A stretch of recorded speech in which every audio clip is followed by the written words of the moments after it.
it's a dance that's happening in Michigan, because you have people like Andy Levin, who's a former rep in Michigan. You have Rashida Tlaib, who's out of Michigan.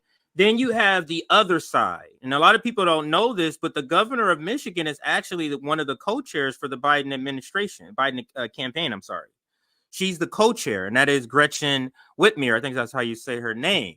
She goes on State of the Union this past week and says, because she has to do a very soft dance around this, because this could affect her electorally also if she doesn't get this right. So she does this dance, but she says, I encourage people to vote for Biden, because you're supporting Trump. So this is one of those, if you don't vote for Biden, you're supporting a Trump presidency. And she's trying to soft push this to people who are against genocide. Let's listen. A lot of this I'm just going to just let play through, and then we're going to react in about, after a couple of minutes of it playing. For President Biden, with some Democrats there warning that they won't back him in order to mark their opposition to his support for Israel. It comes as Michigan's governor and other. Let me fast forward a little bit. Biden. All right, here we go. Re-election campaign. Thank you so much for joining me, Governor. Let's start with the question of IVF. Republicans are moving really quickly.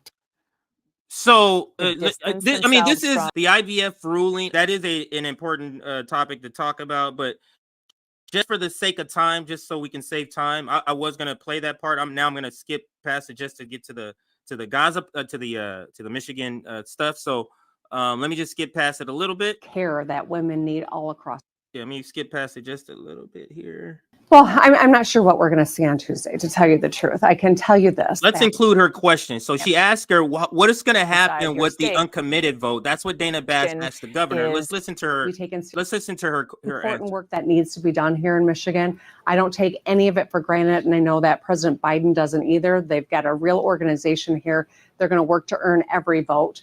But Michigan voices are important, and I think need to be taken seriously. And I know that President Biden, Vice President Harris are taking us very seriously. One of the tests of what is going to happen in November could come in this primary on Tuesday. And that's tomorrow. The question is how deep Democratic divisions are over a lot of issues, the biggest of which I think in your state is the war in Gaza.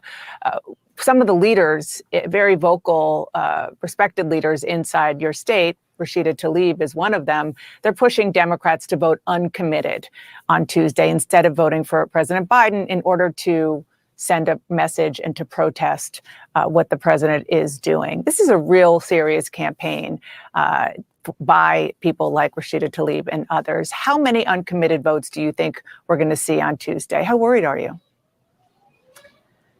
Well, I'm not sure what we're going to see on Tuesday, to tell you the truth. I can tell you this, that Michigan has been so fortunate to be the home of a robust Arab, Muslim, I'll be right back. Community and a robust Jewish community. We've lived in harmony as neighbors for decades, and there's a lot of pain all across all of these communities because of what's happening halfway around the world. I know that we've got this primary, and we will see differences of opinion. I just want to make the case, though, that it's important not to lose sight of the fact that any vote that's not cast for Joe Biden supports a second Trump term. So if you don't understand how the phrasing of that, any vote not cast. So she's not only saying, so this is speaking to those people who would stay home. So any vote not cast. So you're casting it for Donald Trump.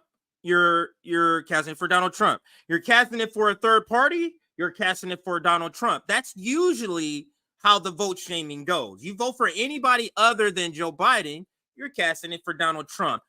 In this, because of the abandon Biden movement, is if you stay home and or write in anything else, abandon Biden in November, you are now supporting a second Trump term by doing that. So this is the latest strategy, and it almost feels like Well, maybe because I was going to say it almost feel like maybe Gretchen Whitmer is playing just the other side of this, and she understands the strategy of this uncommitted because she knows they really just want them to vote for Joe Biden.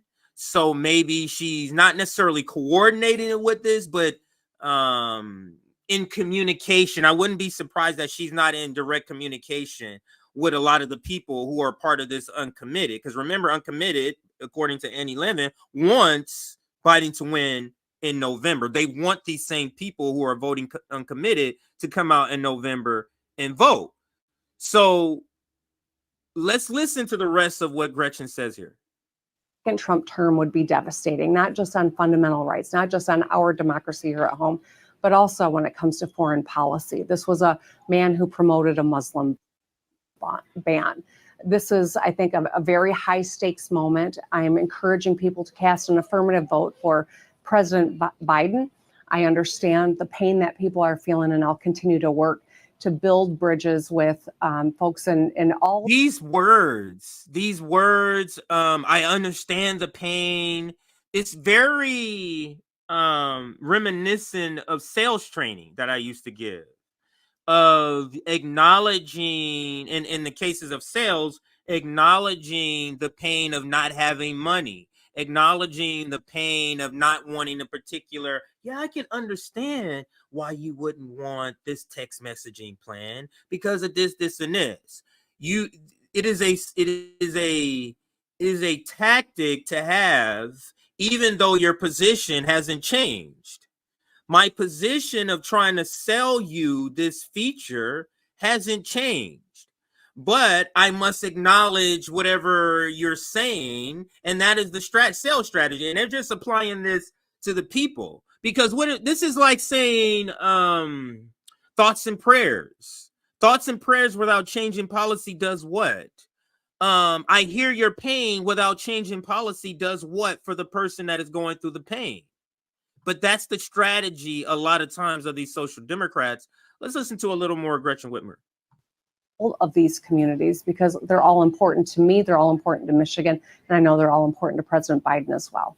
Sounds like you're preparing for a sizable portion of the vote being uncommitted and sending that protest message to President Biden. Dana, I'm just not sure what to expect. I think, this is our first time going this early in the process. There are a lot of pressures, and you never know with the weather. There are a lot of different things that can impact what happens on Tuesday. I do know that we've got about 9 months until the general election, and we are taking Michigan very seriously, as they should. Michigan's always a state. Now, I'm going to stop it here, because the way she's answering the questions is not in the capacity of a governor of a state that has several 100,000 Muslim Arab residents. She's answering the questions as her other capacity, which is the vice chair of the Biden campaign. Because you notice she's not answering directly. She's just saying Biden administration good, please push Biden administration. She's not at all answering any of the questions that Dana is giving her.